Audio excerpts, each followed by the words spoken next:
দ্বিতীয় মাসে গড়িয়েছে ইরান যুদ্ধ।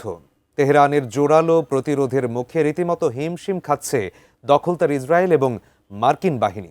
প্রশ্ন উঠছে, যুদ্ধ পরিচালনার নেতৃত্ব দিচ্ছেন কে? কারণ গুঞ্জন আছে মুজতবা খামেনি আর বেঁচে নেই। যৌথ বাহিনীর হামলায় তিনিও নাকি নিহত হয়েছেন। তবে সকল জল্পনা কল্পনাকে উড়িয়ে দিয়ে এবার খামেনির অবস্থান নিয়ে চাঞ্চল্যকর তথ্য দিল রাশিয়া। বিস্তারিত থাকছে ডেস্ক রিপোর্টে।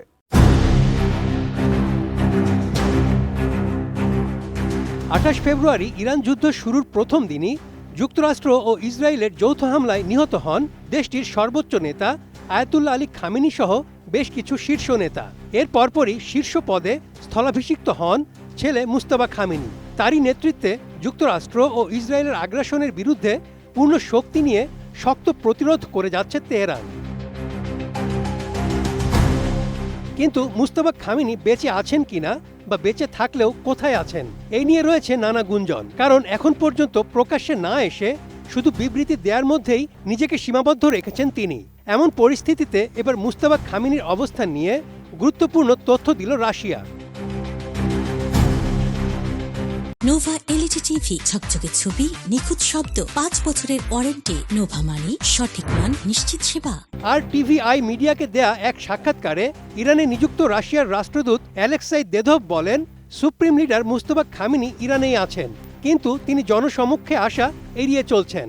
যুদ্ধের কৌশলগত কারণেই তিনি প্রকাশ্যে আসছেন না বলে জানান তিনি। চলমান সংঘাত ও নিরাপত্তা ঝুঁকির বিষয়টি ইঙ্গিত করে রুশ রাষ্ট্রদূত আরও বলেন, এখনও পর্যন্ত তার সঙ্গে খামেনির সরাসরি কোনো বৈঠক হয়নি। তবে রাশিয়ার প্রেসিডেন্ট ভ্লাদিমির পুতিন তাকে অভিনন্দন বার্তা পাঠিয়েছেন এবং ইরানের প্রতি সমর্থন ও সংহতি প্রকাশ করেছেন। এদিকে ইরান সরকারও একাধিকবার জানিয়েছে মুজতবা খামেনি দেশে আছেন এবং বর্তমান পরিস্থিতির নেতৃত্ব দিচ্ছেন। রণকৌশল হিসেবে তিনি প্রকাশ্যে আসা থেকে বিরত রয়েছেন। ধারণা করা হচ্ছে যুদ্ধের উত্তাপ কমলে হয়তো তিনি জনসম্মুখে আসতে পারেন। তবে এখনো পর্যন্ত সামনাসামনি না এলেও মুজতবা খামেনির বার্তা এরই মধ্যে বারবার সামনে এসেছে। এমনকি তা ইরানের জাতীয় টেলিভিশনে প্রচারও হয়েছে। এর আগে মার্কিন প্রেসিডেন্ট ডোনাল্ড ট্রাম্প বলেছিলেন মুজতবা খামেনি বেঁচে নাই, আর বেঁচে থাকলেও তিনি কোমায় আছেন। এদিকে কুয়েতি সংবাদ মাধ্যম আল জারিদা দাবি করেছিল মুজতবা খামেনি চিকিৎসার জন্য রাশিয়ার প্রেসিডেন্ট ভ্লাদিমির পুতিনের আমন্ত্রণে মস্কোর একটি হাসপাতালে চিকিৎসাধীন রয়েছেন। তবে রাশিয়া এবং ইরান উভয় দেশই এই খবরকে ভিত্তিহীন বলে নাকচ করে দিয়েছে। Desk report, ATN news.